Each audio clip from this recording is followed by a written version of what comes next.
Cube Radio.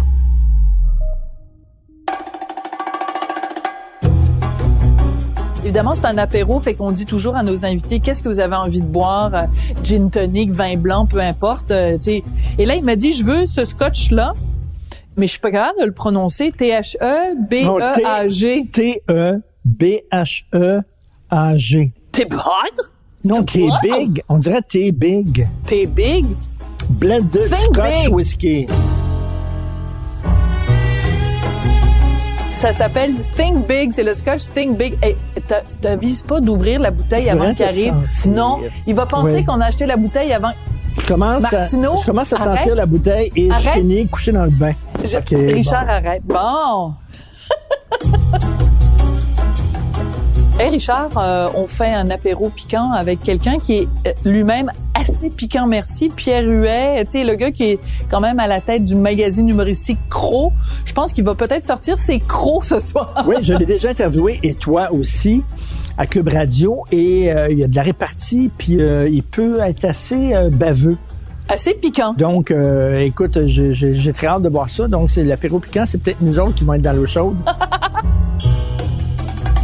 Pierre Huet, bien sûr, il a écrit plein de tunes de Beau Dommage, il a écrit pour Jerry Boulet, il a écrit pour... le gars qui a écrit à la fois Le temps d'une dinde et Mes blues passent plus dans la porte. Je suis désolée, mais je n'arrive pas à réconcilier ces deux univers. Ça, c'est une sacrée belle tune. Non, mais c'est extraordinaire. Les blues passent plus dans la porte. J'ai très hâte de le voir. Et c'est bizarre, tu vas peut-être te demander, il est pas aussi connu que Luc Plamondon.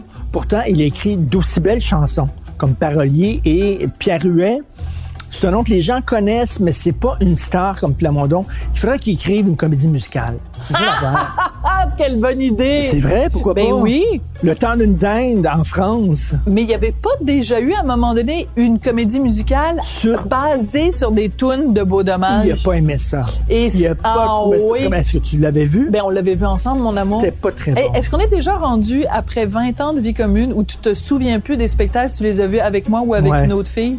On est rendu là? Quasiment. OK, moi, je pense que j'ai besoin de boire un verre de scotch pour faire passer ça, parce que c'est vraiment juste trop difficile.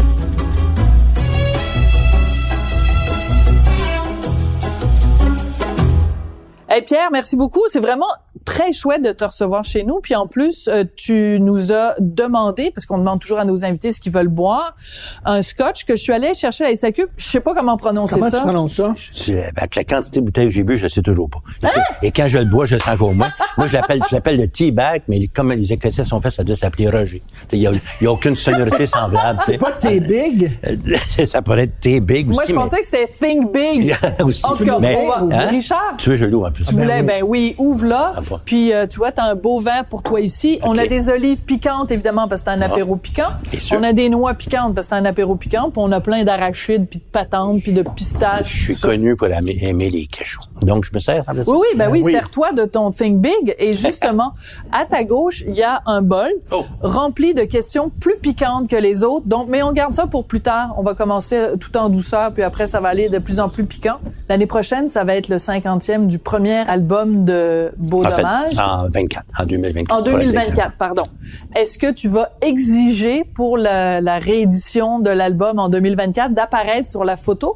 Parce que en 74, tu n'étais pas sur la couverture. Fait que c'est comme si t'étais pas une partie de Beau Dommage. Tout à fait. Ben écoute, double réponse. Premièrement, il y a une explication parce qu'à l'origine, ça devait être une pochette double et ma face est à l'intérieur. Donc, c'est pas un calcul de la part des membres du groupe. Et ce que j'ai demandé qui va arriver, c'est que, tu sais, on a une murale qui est dans la ruelle du 67-60 et ils vont rajouter une plaque disant le nom des membres. Tu sais, je ne sais pas ce qu'on peinture dans un coin, hein, mais donc ça va être ça. Ça va. Mais tu sais, avec le temps, tu sais, c'était plutôt chiant dans les premiers temps parce que le premier album en vinyle, en arrière c'est écrit en caractère microscopique, genre en rouge sur fond noir. Tu sais, ça prend vraiment une exégète pour aller voir qui a écrit Ginette, mettons. Tu sais. Mais avec le temps, et sans doute parce que j'ai été achalant, maintenant ça se sait à peu près que je suis l'auteur de quelques chansons de Beau Dommage. Tu sais, alors... mais ça doit être frustrant quand même pour toi parce que les gens vont dire, mettons, ça c'est une toune de Michel Rivard ou ça c'est une toune de... Et alors que, tu sais, ton nom est pas aussi connu, mettons, qu'un Luc Plamondon. Bien sûr. Ça, c'est agaçant. Mais pourquoi t'es pas aussi connu que Luc Plamondon? Parce que Luc, je peux l'appeler Luc, on a déjà été des amis. On a déjà été. OK. Ouais, maintenant, c'est à ne plus inviter sur la même planète. Ah oui, OK. Mais il a pris soin de sa carrière là-dessus. Regarde, est-ce que c'est un manque de drive de ma part? Je ne sais pas, ça m'a jamais vraiment préoccupé.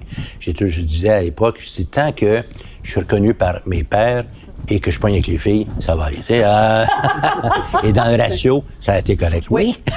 On n'a pas invité sur la même planète, oui. Oui, on a eu quelques différends. En fait, c'est que c'est dommage parce que, en fait, on n'a jamais été des amis, mais on était vraiment des confrères, puisque quand il y a longtemps, on a fondé ce qui s'appelle la SPAC, Société des auteurs-compositeurs du Québec, où il y avait le comité fondateur, c'était Vigneault, Stéphane Venn, Luc, mon Dieu, Diane Juster et une couple d'autres. J'étais le jeune de service. C'est vous que des grands noms. Ça fait un petit moment.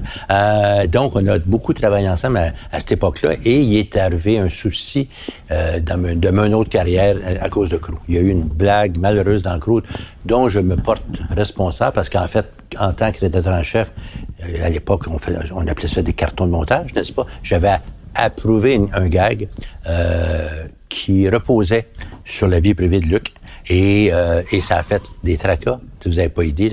Ça mérite un chapitre en soi parce que ça a fait vraiment beaucoup de vagues. Beaucoup de vagues. Et beaucoup de vagues et beaucoup de peine aussi? Ben, écoute, c'est que, personnellement, je trouve ça un petit peu nono. Parce que le temps file, le temps passe, puis mettons que Luc, il a 80 ans, tu sais, on mériterait de se parler un petit peu, mais ça fait que, par exemple, s'il y a un événement public, je me souviens, il y a quelques années, justement, à la SPAC me décernait un prix, puis on était, mon Dieu, 60 dans une pièce. Alors, pendant que je recevais mon prix, ben Luc sortit la pièce. Alors, puis il est revenu après. Tu sais, alors, c'est un peu plat. Moi, je trouve que c'est des chicanes et des... c'est fatigant, c'est long. C'est épuisant pour rien. De garder des rancunes ou je sais pas quoi, c'est long. Elle me semble que le temps file et que ça devrait passer, mais on verra bien si ça arrivera un jour.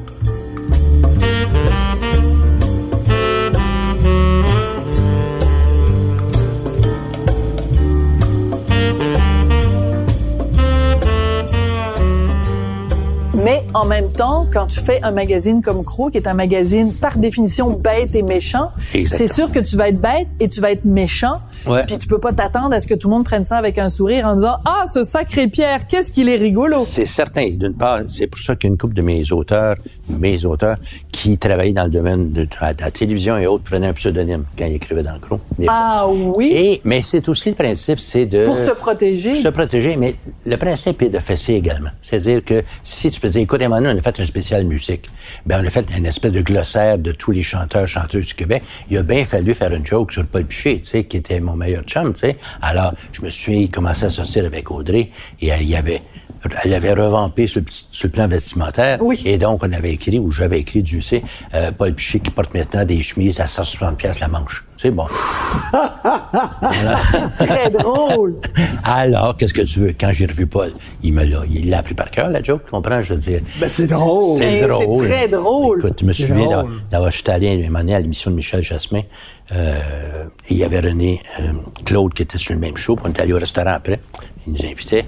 Et mettons, la joke n'était même pas bonne, mais elle se rappelait très bien la joke pas fine qu'on avait faite dans ce numéro-là. Tandis que ce Michel Jasmin était merveilleuse, c'était le seul gars qui marche moins bien que son show. Tu sais, Oh, OK! Faut rappeler à ceux qui ne le savent pas, Michel Jasmin, il y a eu un accident de voiture et donc il avait de la difficulté à se déplacer. Tu as déjà fait des gags sur Michel Louvain? On a fait un spécial sur le Sud et la page couverture, c'était Michel Louvain et chacun des articles, peu importe quoi il portait, était illustré par un dessin de Michel Louvain par 3, 4, 5, 6 de nos dessinateurs. L'ironie, c'est qu'en ce moment, je travaille sur le spectacle hommage à Michel Louvain. Et j'ai quand même avant... Est-ce que je peux dire de quoi là-dessus? Vas-y. OK, Michel Louvain fait partie de notre vie puis tout ça, mais tu sais, quand même, calmons-nous. C'était pas un grand chanteur, là? Michel Louvain, là, qui s'est rendu, là, depuis qu'il est mort, j'ai hâte de mourir parce que tout le monde va dire des belles choses sur moi. mais c'est encore drôle. Depuis qu'il est mort, c'est comme si c'était, mon Dieu, Félix Leclerc ou je sais pas quoi. Je comprends. Mais écoute, je vais te citer une parole de moi. Parce que avant sa mort... T'es modeste? C'est rare, je me sais, mais ça va arriver à soi. Avant qu'il soit mort, son producteur préparait un livre hommage et tout. Il avait demandé à des gens d'écrire un petit quelque chose. Tu sais? Et je suis vite sur la gâchette et j'avais écrit Monsieur Louvain, vous avez inventé le showbiz québécois. Et sans votre Sylvie, il n'y aurait pas ma Ginette. Tu vois? Ça, c'est très beau. bien dit. Alors, mais c'est ça, mais on peut quand même reconnaître son importance, mais parce qu'à cause du rôle qu'il a joué. Ouais. Mais moi, ça m'a frappé, comme Richard, quand il est mort. Écoute, c'est comme si, tu sais, les politiciens même Bien disaient, sûr. le Québec est en Bien sûr, deuil, on bien s'en sûr. remettra pas. Puis je me disais, ben si tu dis ça à propos de Michel Louvain, le jour où Gilles Vigneault va mourir, tu vas dire quoi? Exact. On va être à court de superlatifs, là. c'est sûr, il a fait une merveilleuse carrière en étant off, toutes les notes. C'était juste un petit peu à côté, c'est vraiment, c'est une spécialité. Mais c'est que tu as pu remarquer que beaucoup des hommages parlaient du gentleman et des choses comme ça. Oui, Donc, oui, c'est plus sa personnalité. Il y a ça. Tu sais, il y a certains joueurs de hockey qui vont mourir, puis on va dire, regarde, il était justement un gentleman sur glace ou je sais pas quoi. Tu sais, alors, je pense qu'il y a de ça. Alors, c'est assez rare qu'on peut vanter comme qualité de quelqu'un de nos jours d'être gentleman, fait que on va le prendre. Il faut que tu règles une chicane entre moi puis Sophie, Vas-y. qu'on a. Sophie, grande amoureuse de la chanson française. Puis c'est, qu'est-ce qui est le plus important dans une toune? La musique ou les paroles? Et avec tout le respect que je te dois et Bien sûr. l'admiration que j'ai pour toi, les tunes des Beatles, par exemple, les paroles, on s'en souvient pas. Mais les tunes, on s'en souvient en tabarnouche. Mais tu sais, on fait la, mais on se souvient des Christy de tunes. Écoute, moi, je dis, j'aime les paroles, puis mais quand même, c'est la musique, une chanson. Puis Sophie, non, elle dit, c'est les paroles. T'as quand même un front de bœuf de dire ça à quelqu'un qui a écrit parmi les plus belles chansons. Non, mais je l'ai dit, là. Ben, écoute, je vais te répondre par deux choses. D'une part, Mais en fait, c'est le mariage des deux. Quand les deux, c'est parfait, c'est extraordinaire. juste avant de m'emmener, je feuilletais dans l'Obs de cette semaine, il y a un gros article sur le livre que McCartney vient de sortir. Oui. C'est sur ses paroles. Et ils ont le deal exclusif avec lui, de toute évidence. Donc, il montrait des extraits. Ce qu'il disait au sujet de Yesterday, Penny Lane, tu sais, et ce qui me frappait, mais justement, c'était les mêmes 6 maudites que dont tout le monde va parler. Parce que, tu sais, moi, j'ai grandi, j'ai vécu, ma vie a été changée par les Beatles. Ben non, écoute, non. Mais quelque part, c'est des grands mélodismes. Alors, pour répondre à ta question, en partie, il y a une couple d'années, j'ai vu un spectacle fascinant, c'est quand Michel Fugain est venu à Montréal. Oui, bon, on l'a vu. On l'a vu. Vous avez vu, bon. Alors, qui expliquait ces c'était choses. un hommage à ses paroliers. Hein? Vous êtes d'une part oublié Tout ça. à fait. Mais quand je suis allé jaser après avec, et ce que j'ai appris ce soir-là, ce qui me fascinait complètement, c'est qu'en France, dans un cas de collaboration, la plupart du temps, la musique vient avant. Ah oui? T'sais, en France. Fugain a toujours écrit les paroles sur des musiques. Sur des musiques. Oui, tu sais. Puis toi, est-ce que ça t'arrivait de donner un texte, puis après ça, Moi, c'est ma le norme. musicien prend la guitare, puis... C'est ma norme. Moi, j'ai été privilégié parce que, puisque j'ai commencé en haut de l'échelle avec Beau Dommage, je veux dire par là que j'ai La commencé... crème de la crème. Voilà. Alors, toutes les chansons de Beau Dommage que j'ai faites, le texte est venu avant. Ça, c'est un privilège. Si tu choisis la métrique, tu comprends? Alors que la seule grosse fois que j'ai fait le contraire, c'était avec Offenbach. Tu sais, l'album Traversion où j'ai fait 8 ou 9 chansons, je sais pas, c'est tout... T'en as fait 10 sur 12. Merci. Donc, à part celle qui s'appelle Mes blues passent plus dans la porte, qui était d'abord un texte, mais les autres, c'est on m'apportait une musique, et là, j'avais à mettre les mots dessus. Alors, Mais est-ce que c'est déjà arrivé, par exemple, que t'écrives des paroles, que quelqu'un que je nommerai pas, peu importe, n'importe qui, ait mis de la musique, puis tu sois déçu en disant « Hey, c'était plate, ma chanson, je l'entendais pas comme ça. » Écoute, il y a des années, il y a longtemps, j'ai trouvé une phrase dont je savais, c'est ma job, c'est mon métier, je savais que c'était une crise de belle phrase. OK? Je vais le dire à la fin, j'avais 8 mots. Tu sais, et j'ai bêché dessus pendant 10-12 ans. Écoute, je me souviens, à l'époque, on se tenait au Prince Arthur. Un soir, j'étais avec France Castel. J'ai dit la phrase. Le lendemain, elle me revient avec une musique complète écrite par elle puis Steve Castanade. Steve Faulkner. Oui, Steve Faulkner. Tellement la phrase l'inspirait. C'était pas ça. Alors, puis un jour, écoute, je suis au Francophonie et je vais au spectacle hommage à Jerry Boulet et je me retrouve après avec Éric Lapointe que je ne connaissais pas. Et il m'a fait une sortie de Mauvais Garçon. On est sortis ensemble, là. C'était pas beau à voir, tu sais. À 3 heures du matin... C'est torché. Hein? À 3 heures du matin, il y a plus d'yeux. Tu sais, quand on est arrivé au bar, il dit « Qu'est-ce que tu bois? » Je dis un scotch, c'est ça. Évidemment. Et il me revient qu'un scotch, puis un grand verre de main. Je dis, moi, je bois du scotch, c'est à l'eau. Non, c'est de la vodka, ça. C'était un verre à eau. Là. Et boboy. Et donc, à 3 heures du matin, j'y sors ma petite phrase. Parce qu'au moins, il me restait ça. Et j'étais sûr que ça passait comme l'eau sur le dos d'un canard. Et des mois plus tard, son agent, qui est maintenant le chef du Bloc québécois, François Blanchet, m'appelle en disant, Éric aimerait que tu finisses la chanson. Donc, sur cette phrase. Hein. Ouais, puis je vais finir par la dire. Là, je monte tellement que vous allez être déçus. Et donc, je suis monté, écoute, je suis dans un chalet à Sutton, je pense, avec ma famille. Lui, il était à Moronite. Il dit, peux-tu aller rejoindre Éric à Moronite? Ben là. Je laisse la famille à Montréal, je monte à Moronite, j'arrive, j'ai déjà fait 2-3 albums là, je m'en vais au studio, cogne, par la vitre, tout ce qu'il y a, c'est des caisses de bière, puis des guitares. Je m'en vais à la maison, qui est à peu près à 1 kilomètre, je regarde par la fenêtre, tout ce qu'il y a, c'est des guitares puis des caisses de bière. Et pas d'Éric. Je lui laisse des post-it sur les fenêtres, je me loue un motel. Et c'était à Saint-Valentin. Donc, lui, c'était en faire GP à Montréal. Moi, je laisse ma blonde à Montréal, à Saint-Valentin, pour aller faire la maudite chanson. Bon. Tout ça pour dire que...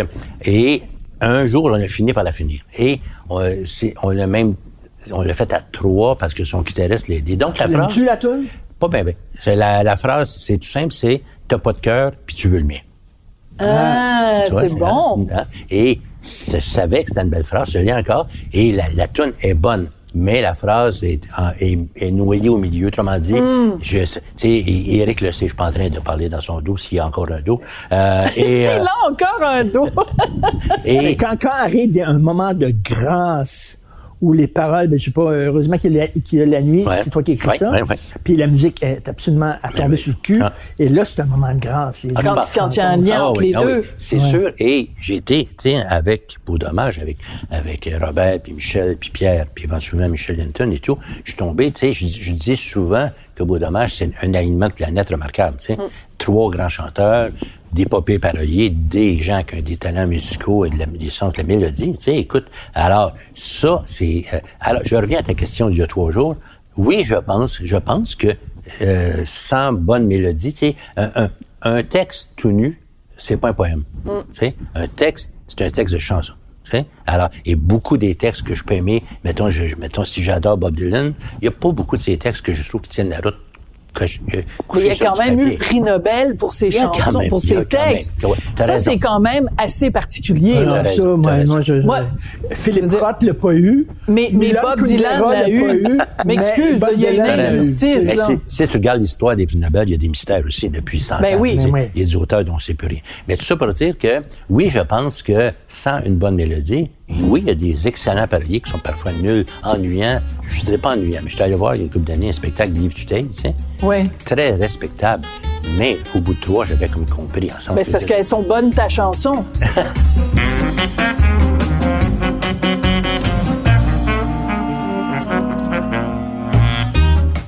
Dis à ma blonde. Parce que ma blonde, c'est comme sur son panthéon, là. Ouais. Et bien sûr, c'est Brel, Barbara, blablabla. Dit que Charles Aznavour appartient à cette gang-là. Elle a dit non.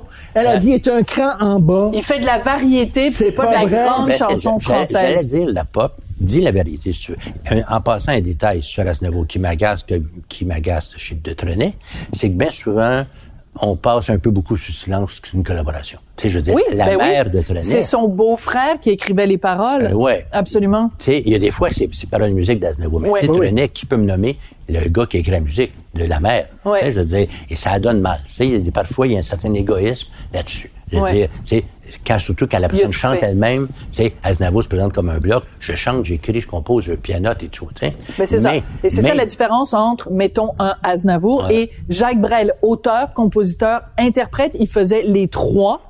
Il y a du Jouanet quand même. Il y a eu des gens pour écrire. Oui, puis Barbara, la plupart du temps, auteur, compositeur, interprète, mais elle a eu aussi quelques collaborations. Il y a chansons qu'il a écrites, là. En tout cas. C'est magnifique, Aznavour. C'est pas de la variété, c'est Johnny Hallyday, Christy. Aznavour, c'est pas de la variété. Ouais. Voyons donc, maintenant. Mais, il y a une expression qui est trop usée, celle de plaisir coupable. Tu sais, dans le sens que c'est, ça, elle a le dos large, cette expression-là. Le plaisir coupable, mais parce qu'on n'a pas été coupable de quoi que ce soit. Mais non. Je veux dire, surtout pas en ayant du plaisir. N'est-ce pas?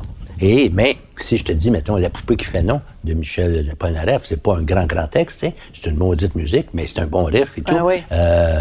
guitare de Jimmy Page, d'ailleurs, en passant. Ah oui, ça, je savais pas. Tu sais que tu as commencé au top avec un beau dommage, puis tu as déboulé jusqu'au temps d'une dingue. Là, on peut peut-être ressortir la notion de plaisir coupable. Ouais. Mais ça, c'était une commande, là. c'était une commande. Mais ça doit être le fun, parce que le but de la commande, c'est faut t'écrire une chanson qui éteinte. Ouais. C'est ça, là. Ça doit être le fun Ce au que bout. tu veux là. quand tu écris une chanson, c'est que les gens la chantent. Non, mais vous pouvez présumer que, pas une seconde en 1000 ans, j'ai pensé en écrivant cette tune assez rapidement qu'elle serait 40 ans plus tard encore jouée. Tu comprends? Moi, j'ai le marché de Noël. Avec 23 décembre. C'est ce que j'allais dire, c'est ça!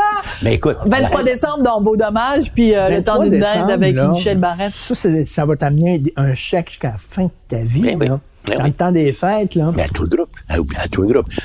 Écoute, Ouais, c'est sûr. d'ailleurs, à un moment donné, c'était pas l'année dernière qu'à un moment donné, François Legault l'année dernière. avait cité ta chanson Ben, en fait, c'est qu'il y a- dans une conférence de presse, les fameuses conférences de Il avait presse dit de qu'on 13 se reverra heures. le 7 Je sais pas, janvier. Ouais, mais c'est parce rappelle-toi. qu'on a eu la commande. C'est-à-dire que j'ai reçu le téléphone du bureau du premier ministre en disant on aimerait, pas dans le cadre de la pandémie, mais vous voyez ce que je veux dire, une version pertinente à ça. Alors là, je parle avec Michel Rivard, je veux dire, qui a fait la musique. Il me dit si quelqu'un doit le faire, c'est toi. Donc, encore une fois, merci. En une soirée, c'est sorti. J'ai fait 2 couplets, un refrain.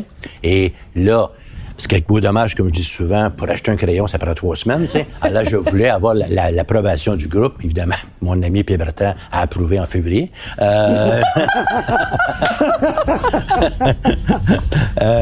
Donc, alors, j'ai écrit une version adaptée du 23 décembre. J'ai le temps des fêtes qui va se passer pas mal chez nous. En essayant de pas devenir complètement fou. Ça va être raide, mais je suis prêt. Je vais essayer de pas abuser trop du vin doux. Juste avec toi ou ma famille habillée en mou. Et ça a eu comme 2 millions de hits sur la page de François Legault.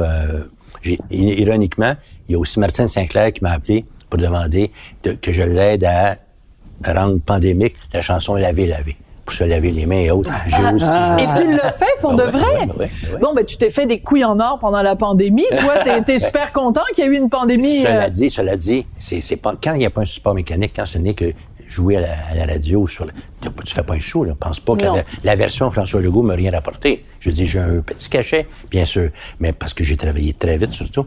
Mais, Une bonne chanson, c'est-tu des images? 23 décembre, là, tu vois le petit cul qui est en maudit parce qu'il a échangé.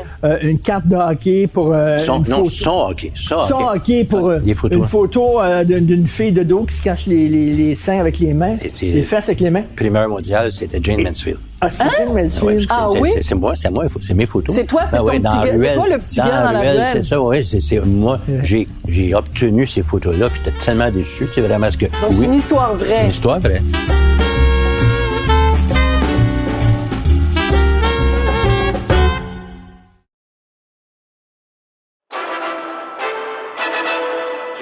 Ne peut éviter le bolide de Jochen Mass. Sa Ferrari s'envole littéralement. Il y a 40 ans, mon pilote préféré mourait dans un terrible accident de Formule 1. Je suis Julien Amado, journaliste automobile pour le Guide de l'Auto, et je suis fasciné par l'histoire de Gilles Villeneuve. Je me suis toujours demandé comment un petit gars de Berthierville a réussi à forcer son destin pour se rendre jusqu'au sommet de la Formule 1. Et pourquoi, aujourd'hui encore, il demeure une légende pour le monde de la F1. Sur 67 Grands Prix, il y a eu 67 histoires de Villeneuve. Alors j'ai voulu parler à ses amis, ses collègues, pour comprendre l'homme derrière la légende. Je me lance donc à la poursuite de Gilles Villeneuve. La série est disponible dans la section balado de l'application et sur le site de Cube Radio, ou sur toutes les autres plateformes de balado. Le balado à la poursuite de Gilles Villeneuve est en nomination en tant que meilleure série balado au Canadian Online Publishing Awards 2022.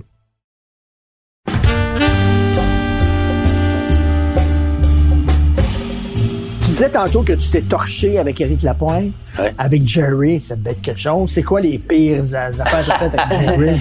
Écoute, avec Jerry, c'est que j'ai jamais partagé leur lifestyle. Moi, j'ai pas une théorie, j'appelle ça comme ça, j'appelle ça les cercles concentrés. C'est-à-dire, quand je travaille avec quelqu'un, il y a des fois où on se ressemble à 100%. C'est sûr que quand j'écris avec Michel Rivard ou avec Robert Léger, nos univers se ressemblent. Il y a des fois, c'est très ténu. Quand j'ai travaillé avec Pauline Julien, étonnamment, c'était pas fort comme C'est pour pas ça beaucoup. que ça n'a pas duré longtemps. Non, ça n'a pas duré longtemps, ça n'a pas été payant. Mais avec la gang d'Offenbach, si tu veux, c'est des... ceux qui sont encore vivants, je les aime bien encore, mais c'est des bonnes, tu sais, puis je veux dire, alors, j'embarquais pas dans le lifestyle. Tu sais, le parolier, il suit pas un groupe en tournée ou quoi que ce soit, tu sais, alors je veux dire... Puis, tu sais... Il faut que tu sois la raison, puis qu'eux soient la passion. Il y a de ça, mais il y a aussi, tu sais, par exemple, l'exemple de mes blues passent plus dans la porte pour parler des autres éléphants dans le corridor. Tu sais, je l'ai déjà raconté plusieurs fois, mais Jerry, en couchant avec la blonde d'un des agents du groupe, j'avais su qu'il cherchait des chansons. Donc, je suis allé chez Jerry avec un texte qui était « Mes blues passent plus dans la porte ». Et j'arrive chez Jerry sur Visitation, je pense qu'il habitait, et... il commence à lire le texte. On était à table avec Françoise, qui m'avait invité, sa blonde, qui m'avait invité à dîner. Et elle, il arrive à la phrase, je devrais appeler chez Hydrox Secours. Puis le Jerry me dit, tabarnak, puis là, je chanterai pas ça, là, tu sais. Je dis, attends, continue. On sait jamais, peut-être qu'il livre. Et là, je venais de passer mon audition. Tu sais, alors, c'est la seule chanson de ce disque-là où les paroles sont venues d'abord. Mais donc. Comment ça, c'est pas lui qui chante? Ça, alors, une fois que je suis parti, le Brain est arrivé chez Jerry, ils sont installés au clavier, au piano, à l'orgue qu'il y avait chez Jerry. Ils l'ont écrit en 20 minutes. Okay? Et c'est que quand Brain s'est joint à Offenbach, dans son contrat, il est entendu qu'il y avait au moins une chanson par disque. Oui, c'est lui qui chantait. Il a dit à Jerry, je vais prendre celle-là, moi. Jerry a dit, OK. J'ai pas choisi, mais j'ai pris la meilleure. J'ai pas choisi, mais j'ai pris la meilleure. Écoute, là, c'est génial. Jerry s'en est voulu beaucoup parce que... Ben, quoi, ça n'a pas sonné autant. C'est écœurant que ça soit Brain. C'est parfait que ce soit Brain. Et Brain Leboeuf, et le premier 45 tours qui était extrait de l'album Traversion, c'était face A, j'ai le rock'n'roll puis toi, qui est une de mes chansons, et de l'autre, le Blues Passe plus n'importe. Et très rapidement, les 10 jockeys ont tourné le disque de côté. Et c'est la tune qui s'est mise à marcher. L'écriture, tu sais, je donne toujours l'exemple en me comparant pas. Je dis, dites-vous bien que Brel a pas écrit Ne me quitte pas le soir où la fille est par la porte. Tu sais, tu brailles, et tu l'écris 6 mois plus tard. Ah oui. Alors, tu sais. Laisse-moi devenir l'ombre de ton ombre, l'ombre de ta main, l'ombre de ton chien, là. Mes blues passent plus n'importe. C'est écrit dans un chalet avec un verre de limonade sur le bord de la galerie. Tu comprends-tu? Parce que si j'étais dans les affres ou les matières invoquées de cette tune-là, je l'aurais pas écrit. Tu comprends-tu? Là, t'as besoin d'un décalage. Du recul. Ben oui. Alors, tout ça pour dire que mon lifestyle avec Offenbach, écoute, un jour, j'ai écrit une tune qui s'appelle Johnny Bizarre, qui était un clin d'œil à Johnny B. Good de Chuck Berry et un clin d'œil à Johnny Gravel. Tu sais, alors, le guitariste d'Offenbach. Et un jour, on était en studio un après-midi, d'ailleurs, et il est peut-être 2 heures l'après-midi, et Johnny en est à sa 12e bière, tu sais, et là, il m'appelle, Mucho m'a appelé le tannant. Là, d'une façon très lancinante. Il m'a essayé de m'expliquer pourquoi il était pas fou de la chanson. Tu sais, mais je veux dire, regarde, Johnny, c'est affectueux. Tu sais, je veux dire, ben oui. T'es particulier. Tu sais, je veux dire, mais heureusement, il va bien. Il est sobre.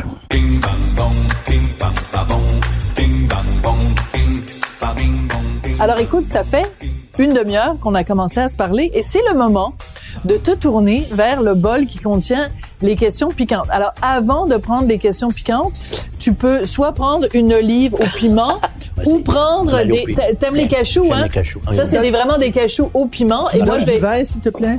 Je vais te donner un refill, mon amour. C'est des fils de vin. Ben oui, après tout, ça s'appelle l'apéro. Faut toujours bien qu'on prenne l'apéro. Tu piges. Là, je pige. Mais c'est vrai que c'est un point qui va piger ou c'est... Non, c'est juste toi, mais tu vas toutes les piger. C'est le fun. Il y en a certaines plus piquantes que d'autres, là. Là, évidemment... Ah, t'as besoin de tes lunettes? C'est pas si pire. Dans ta biographie de Gilbert Rozon, comment as-tu abordé l'affaire du manoir Ruville-Camba? Parce que c'était censé écrire une biographie de Gilbert, évidemment, tout a capoté. Pire que ça. Et là, comment t'aurais traité de cette affaire-là? 2 choses. Premièrement, le livre est écrit. Ah, il est écrit? Il existe 2 exemplaires au monde, un chez moi, un chez Gilbert Rozon. Ah, je ne savais pas. Moi, je pensais que tu étais en train de l'écrire et que là, les allégations qui sont transformées en accusations sont sorties après. Il est écrit et l'éditeur français, Lafon, Madame Lafon, Elsa Lafon, s'en vient à Montréal pour parler du livre et il nous reste comme 2 pages à écrire parce qu'on attend juste que, je sais pas quelle date on était, mais que l'année du 350e qu'on fêtait, c'était quoi, 375 de Montréal? Oui, 375. Dont Gilbert était le président de la République. Oui, c'est vrai, il était sur le comité. On fermait le livre avec ça. T'sais, donc, il est resté 2-3 pages à lire. Donc, je demande à l'assistante de Gilbert, imprime-nous 2 exemplaires pour la venue de Mme Lafon. Et je dis à elle, enferme ça dans le tiroir qui borde. Hein? Il y a juste 2 exemplaires. Et c'est comme 2-3 jours après, c'est-à-dire soit entre le fait que j'ai demandé ça et l'arrivée d'Elsa Lafont, des éditions Lafont, qui est arrivé le scandale. Et là, la marque de poignée, bien sûr. Et, ironiquement, la première personne qui a été mise à la porte, c'est la secrétaire de Gilbert, qui était nouvelle, qui était déjà absolument chiante. Elle a été écrite à la porte tout de suite. Alors, je me suis dit, si elle est intelligente, elle va se sauver avec le livre. Tu comprends? Qui est dans son bureau barré. Ben oui. Parce qu'elle n'était pas intelligente, parce qu'elle ne l'a pas fait. Donc, la seule copie qui existe... Je suis allé chez la seule copie. C'est toi. Et, quelques temps après, j'en ai fait une copie pour Gilbert. Donc, et tu traitais ça comment? Parce que, non, mais c'est important juste de mentionner quelque chose. C'est que quand sont sorties les allégations, en fait, l'enquête journalistique sur Gilbert, il y a plein de femmes qui sont venues témoigner, puis là, plein de gens ont dit « Oh, mon Dieu, on le savait pas ». Mais ce qu'on savait, c'est que plusieurs années avant, Gilbert avait été trouvé coupable, en fait, d'avoir agressé quelqu'un au manoir au Villembourg. Et moi, je me disais, ben, dans ta bio, comment tu traites ça? Parce que... Il y a 2 réponses très simples. La première, c'est que c'était un livre au jeu. OK? Je donnais un coup de main à Gilbert à faire son livre. D'ailleurs, Gilbert étant Gilbert. Donc, tu étais, excuse-moi d'utiliser une expression qui n'est plus à la mode, un nègre. Tu étais le nègre de je pense Gilbert que Rozon. le mot haine habituellement pas son nom sur la page. Il y a un mot pour ça, pas un hysteriographe. Oui, c'est ça. C'est un nègre, c'est quand c'est caché. Voilà. Donc, alors, 2 choses. C'est que, premièrement, c'est au jeu. Et Gilbert m'avait demandé, entre autres, une job précise, qui était bien le fun. C'est que, ça c'est Gilbert tout craché, quand il racontait une anecdote, surtout corsée, j'allais voir l'autre personne pour avoir sa version. Alors, l'exemple le meilleur de ça, Gilbert et notre célèbre ami Guy Latraverse, c'est des ennemis jurés. Dans le livre, ça racontait que, à un moment donné, Gilbert s'est mis à recruter en France les artistes que Guy Latraverse faisait venir habituellement.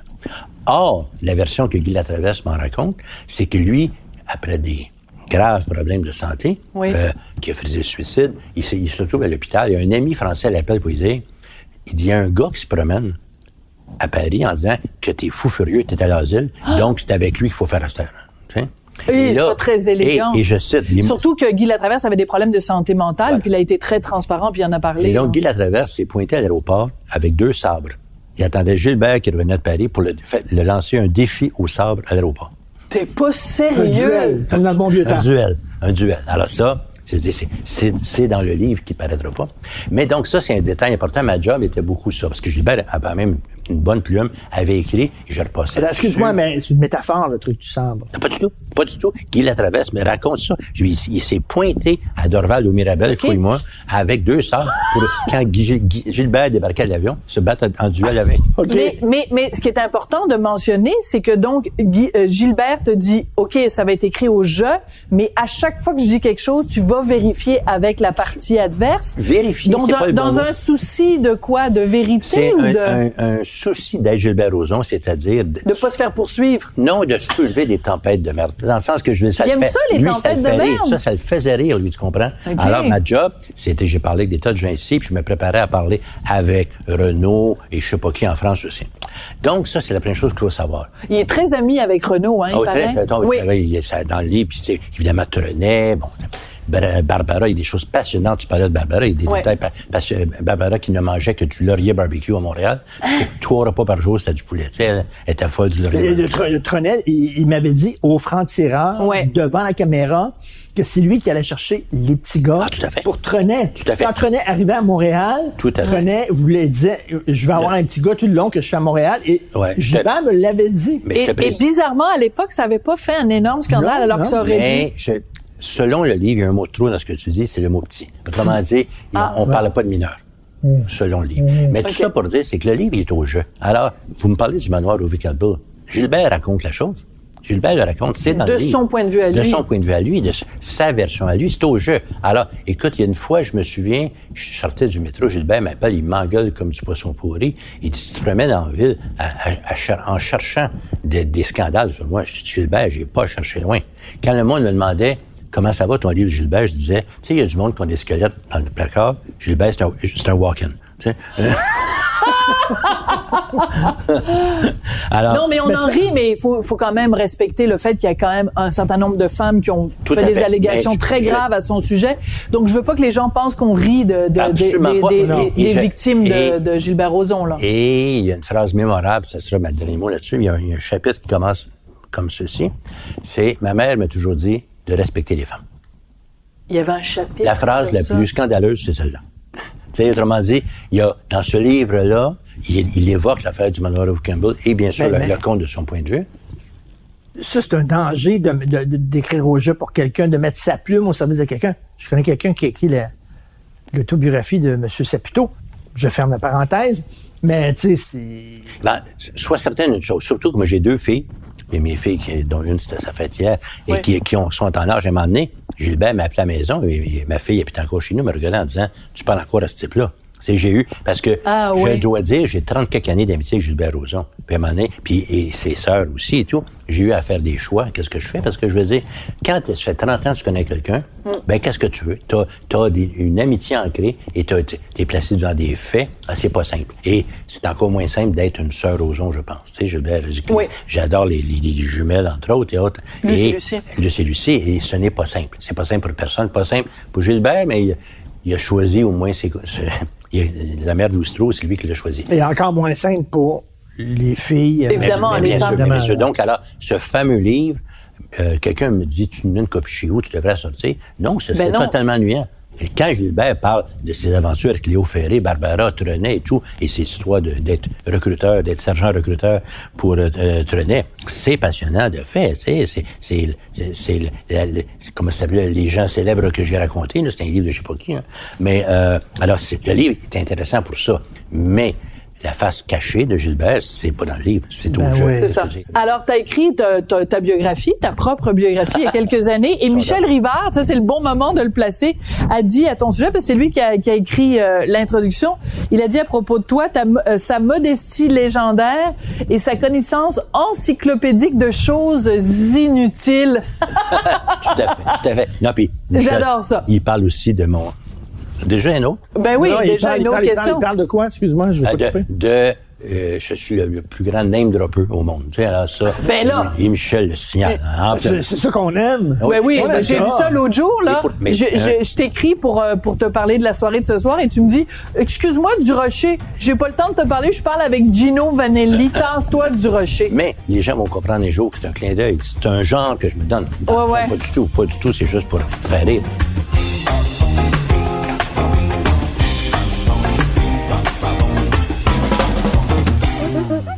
Allez, passe à la prochaine question piquante, mon cher.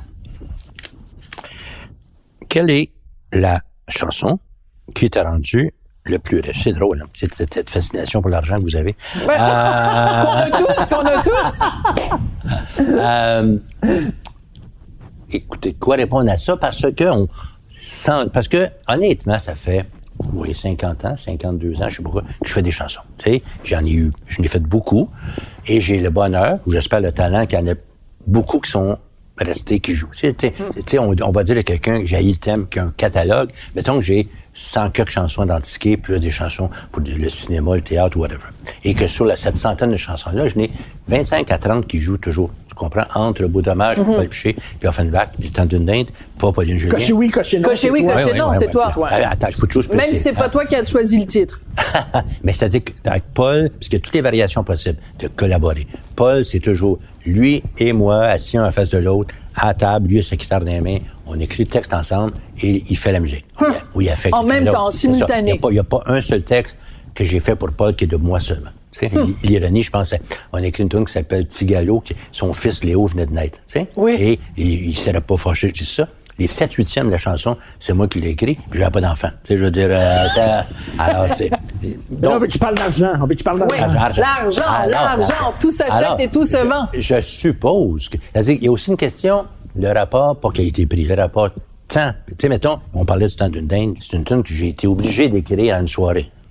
Parce que mon ami, mentor, Jean Bissonnette m'appelle un jour de juillet en disant, on fait un disque de Yves Tremblay, c'est un disque de Noël, puis il va s'appeler Le Temps d'une dinde, ça nous prend une chanson dans 2 jours. T'sais? Alors, on est le 15 juillet, j'habite dans Villeray, j'ai une autosport, je pars vers un magasin qui s'appelait Lettres Disques, quelque chose comme ça, qui était en plein Outremont.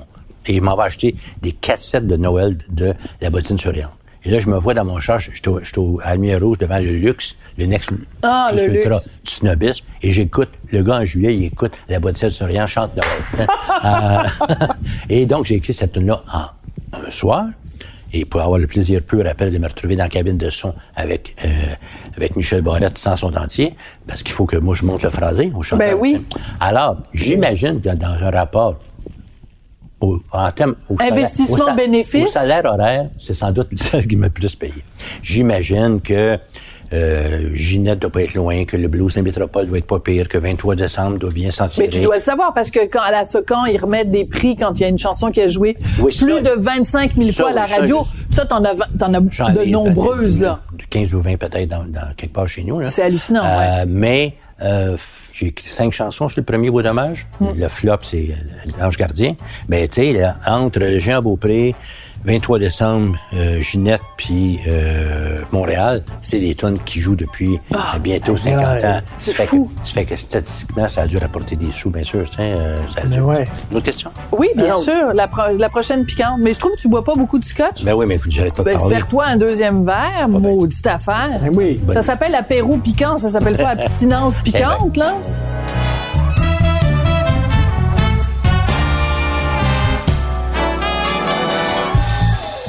Hey, prochaine chanson, question piquante, parce qu'on a une coupe pour toi, là. OK. As-tu déjà fait des rimettes? As-tu déjà fait des rimettes? Attends une minute. Vas-y. De la rimette, c'est, par exemple, et une grande chanson, mais tu peux rêver au parc Belmont, à une maison près du Vermont. Et pourtant, non. C'est un peu de la rimette. OK. Ben alors, tu cherches le trouble, tu vas l'avoir. Tu sais que ça fait une semaine qu'il prépare cette question-là, Martineau, hein? Si je te dis, moi, à Rotterdam ou à Rio, tu sais, quand ton avion se pose à Rotterdam ou à Rio, d'un ami à moi... Luc Plamondon, pour pas le nommer, on le salue. Ça, c'est de la rimette. Excuse-moi. Tu sais, j'ai besoin d'une ville en âme. Je sais même pas Je t'aime comme un fou. Attends une minute. En veux-tu une autre rimette? Vas-y. Dans une ville qu'on appelle Bergame. Je suis quand je suis une femme, c'est Diantel. Ça, c'est de la rimette en question. D'abord, as-tu vérifié qu'il y avait un aéroport à Rotterdam? Tu sais, sur le bord de l'eau. Je sais pas. Tu comprends? Je suis capable de spotter les rimettes. Comme je suis capable de je pense que tu l'as piqué un peu. Qu'est-ce qu'on appelle des calories vides, qu'on appelle ça? Tu sais, des mots vides. Dans le sens que tu as besoin de... Des rimes vides. Oui, ou pas absolument des rimes. Des rimes faciles, la rimette. Pas des rimes, des tellement très... Si, tu sais, des mots que tu rajoutes, je t'aime tellement parce que il te manque pas des pieds au bout de la tête. Dans Montréal, je suis en amour, je vais t'aimer toujours. Oui, mais écoute, faire rimer amour et toujours. Oui, mais ça dépend les autres mots qu'il y a avant. Les autres mots qu'il y a avant. Non, ça, c'était un effet de cap. Ça, pour moi, c'est que la pluie, en anglais, c'est moon and spoon, la pluie rime. En français, c'est amour toujours. Ça, à Montréal, aujourd'hui, je suis en amour, je t'aime comme un fou, je vais t'aimer toujours. Je savais ce que je faisais. C'était volontaire et c'est pas la rimette. Si moi, je pourrais peut-être m'en trouver des rimettes dans mon œuvre que tu n'as pas vu. Mais là, tu te trompes parce que quand j'ai écrit la chanson... Tiens, mets ça dans ta pipe, Martineau. Tu sais, le parc Belmont, là, dans mon enfance, avec mes cousines, notre vie était ainsi faite. On passait la moitié de l'année à prévoir notre journée au parc Belmont, puis l'autre moitié de l'année à reparler de notre journée au parc Belmont. C'était la fin du monde, le parc Belmont. Tu sais, écoute, moi, la bonne femme qui rit au parc Belmont, j'en rêve encore. Là. En fait, je fais des cauchemars. Sérieux? Je parle. Donc, alors, le parc Belmont, c'était crissement vrai. Et le Vermont, c'est que pour moi, quand j'ai écrit la tune, on louait une maison au Vermont et juste de passer la frontière et de passer des routes du Québec au Vermont puis d'aller faire un pique-nique, c'était quelque chose. Donc, ce n'est pas cette fois-ci. As-tu déjà écrit avec? Avec? Un dictionnaire de rimes. Ah, le dictionnaire de rimes. Quand tu commences... quand tu commences... C'est correct, tu as une anecdote somptueuse qui s'en vient. Quand tu commences à écrire, tu as le dictionnaire de rimes. À un moment donné, je connais plus... J'ai plus besoin d'aucun dictionnaire dans la vie. Je connais tous les mots de la langue française, anglaise et une couple d'autres. Alors, c'était une vantardise, en passant. Mais... C'est bien, on n'avait pas remarqué. Attends, je vais sortir la citation de Michel Rivard. Il est connu pour sa modestie légendaire. Ben oui, tiens, Michel. Voilà. Alors, à un moment donné, je fais une toune pour Geneviève Paris, qui est une guitariste extraordinaire. Ben oui, mais on connaît Geneviève. Que Woodavage a ramené de Paris. Parce que vous savez, si quelqu'un porte un nom de ville, c'est une personne juive. Hein? Oui, c'est Geneviève qui m'a appris ça. Alors, Geneviève Paris, vous pouvez en déduire qu'elle est juive parce que les Juifs n'avaient pas le droit d'avoir un patronyme. Ils prenaient le nom de la ville où ils étaient. De la ville où ils étaient. Geneviève Paris, c'est, voilà, fin de la parenthèse. Donc, Geneviève donne une musique à Michel, une cassette. À Michel, il va. Puis je vais veiller chez Michel, on travaillait sur une chanson. Il me dit, j'arrive à rien que ça, essaye-toi donc. Je pars avec la cassette et, en une maudite soirée, je fais la tune qui s'appelle Boulevard du crime. Et qui est une dont je suis très content. Et à un moment donné, ça parle d'une fille, une petite fille qui s'est achetée de la dope, tu sais. Et puis, elle a peur, pense que tout le monde le sait, elle marche sur la rue, bon, boulevard du crime. Et j'ai besoin d'une rime j'ai besoin d'un vêtement en in. Tu sais? Parce que dans nos traits de rime, tout ce qu'il y a, c'est mousseline et crinoline. Heureusement, je me rends compte que Geneviève, avec son accent parisien, quand dit le mot jean, ça rime. Alors, des blue jeans. Ouais. Dans la poche de son jean. Alors donc, l'accent de rime, je l'ai eu. Mais tu es capable de l'adapter. Mais aussi que c'est écrit qu'une chanson, ça doit rimer. Non, mais c'est à cause de la poésie, les ABBA. Parce que... Où c'est que c'est écrit, ça? Parce que, écoute, on a parlé de plaisir coupable. Ça nous fait du bien, une rime, là. C'est un plaisir sensuel dont on se rend pas compte. Tu sais, t'attends un mot comme off. La rime ça fait du bien dans le cerveau. Ah oui, c'est c'est de l'endorphine, c'est de l'endorphine. C'est comme un coup de snare dans une toune. Tu comprends-tu? Je veux dire, c'est une rime là, c'est précieux. Tu sais, et précieux. Puis tu sais, prends Claude Dubois qui est un talent fou. Fadladad. Il y a les plus grands mélodistes au Québec. Ah, tu parles. Absolument hallucinant. Une toune, je pense que c'est Femme de rêve. Il n'y a pas une crise de rime dedans. Il n'y a pas deux mots pareils. Tu sais, qui sonnent pareil. Et tant mieux. Oui, c'est tant mieux parce qu'il a baisé. Inversement, je pense à Francis Cabrel, que j'aime bien. Ça, c'est quand je dis ça, ça veut dire que j'aime bien, mais je le trouve académique. Je le trouve académique. Oui, mais je peux il y en a quelques-unes qui sont extraordinaires. Une tonne et demie qui sont bonnes, mais c'est que il est académique sur le plan des rimes. Oui, j'arrive du ciel et les étoiles entre elles ne parlent que de toi. Mais là, elle, puis elle, tu vois, puis après, il va y avoir elle, ouais. Alors, c'est un bon élève.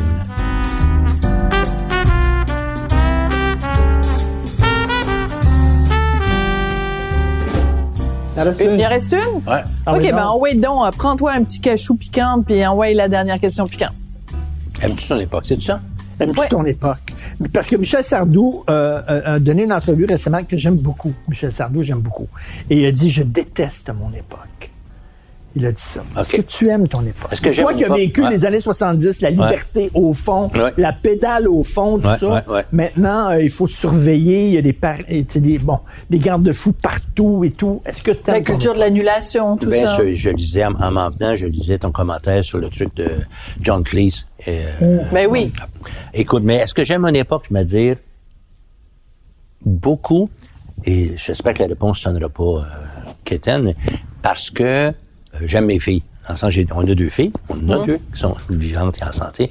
Et c'est tellement le fun de te faire gifler gentiment, quotidiennement, par tes filles en disant, tu sais, te remettre en question. C'est ça. Et ma blonde, qui est 17 ans plus jeune que moi, tu sais, je suis entouré de femmes qui me giflent quotidiennement, poli.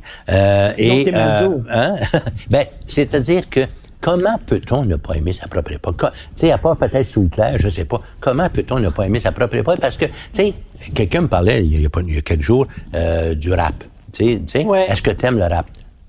Moi, j'ai toujours dit, je me garde le privilège d'ignorer totalement des grands pans de culture. La musique classique, je m'y connais très peu. Maintenant, nommé Stravinsky, maintenant nommé les planètes de Holst, tu sais, mais la vie est de plus en plus courte et il y a tellement de choses à apprendre, à découvrir et autres.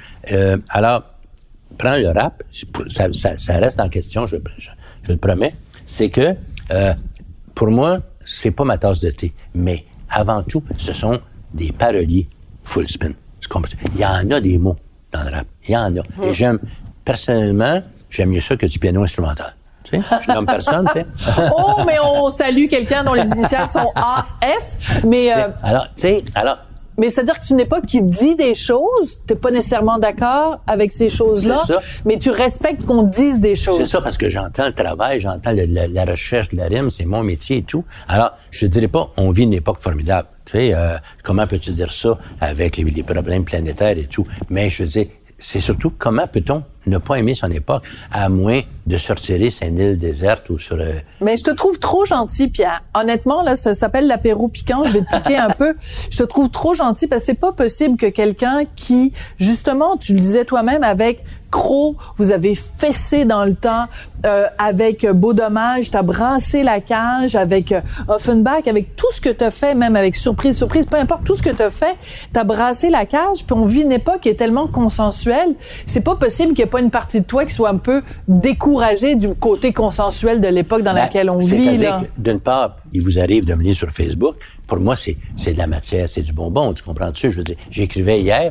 T'es très cynique sur ton compte Facebook. Là, je fais pas une plug, mais tu sais, je disais hier, je suis content parce que des fois, les gens qui me lisent me connaissent assez pour que je peux être elliptique. J'ai écrit, et moi qui voulais mettre en théâtre la vie de René Lévesque. Le monde a très bien compris ce que je voulais dire. Parce qu'on a interdit la cigarette sur les scènes de théâtre. Tu sais, ils mettent une cigarette en bonbon, ça marchera pas. Oui, mais ça devrait te mettre en ciboire, tu devrais être en tabarnak de voir qu'on a interdit la cigarette au théâtre. Mais bien sûr. Et cela dit, j'espère qu'il nous reste 2-3 minutes. Je lisais, je sais pas qui, c'est Larry Tremblay, dont je me prépare à lire le récent roman, qui écrit on talibanise la société. J'ai dit là, attention, c'est trivialiser le mot taliban. Tout à fait.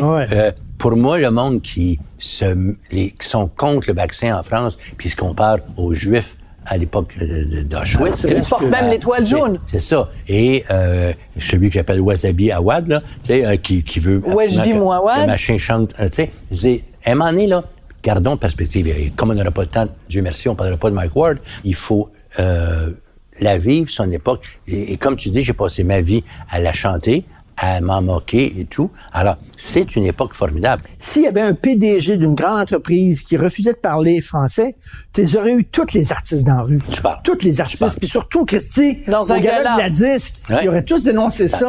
Et là, ils parlent de la planète. Puis ça, c'est bien correct, la planète. Mais je trouve que on est en train... Puis écoute, Pierre, on a eu... on a eu une Saint-Jean sans drapeau du Québec. Ah oui. Mais à un moment donné, là, moi, ça me fait peur et ça m'attriste. T'as raison. Mais est-ce que je prends ça comme un signe de jeunesse à 72 ans, qu'on puisse s'offenser encore et tout, mais c'est de trouver le ton pour le dire à ta propre manière, d'ironiser, de je sais pas quoi. Tu sais, je veux dire, parce que il y a des sujets entiers que, par exemple, sa page Facebook, mettons, Carey Price et ses problèmes. Est-ce qu'on dit addiction en français? Je suis pas certain. Dépendance. De dépendance, merci. Tu sais, j'en parle pas. Je suis sûr qu'il y a des cahiers de 23 pages chaque jour dans le Journal de Montréal. Citation purement par hasard.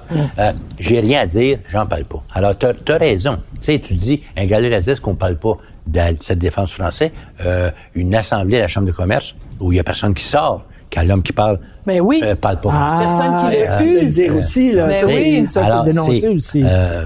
J'haïs l'expression « faut choisir ses combats », mais t'essaies d'en avoir le plus possible. Le plus possible. Est-ce que la défense française et la défense de la nation québécoise, ça, c'est le combat d'une génération? C'est une foutue bonne question parce que, justement, pour une raison de job, je me penche sur un truc que Marc Laurando a fait sur le PQ. Est-ce que c'est le parti d'une seule génération? Ça me fait toujours rire ou pleurer quand, à la fois, machin truc, Saint-Bonnet, le Plamondon, avec 8 noms, tête du PQ se dirige vers fonce sur un...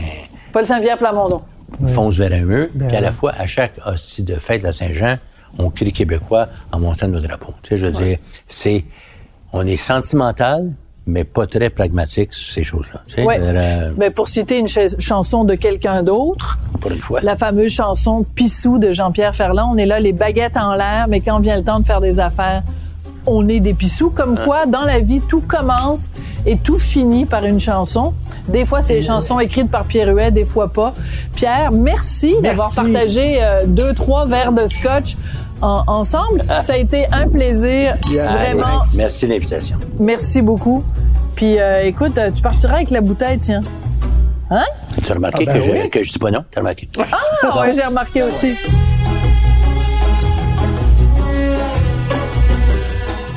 Vous avez écouté l'apéro piquant avec Sophie et Richard. À l'animation, Sophie Durocher et Richard Martineau. À la recherche, Sophie Durocher. Au montage, Philippe Séguin.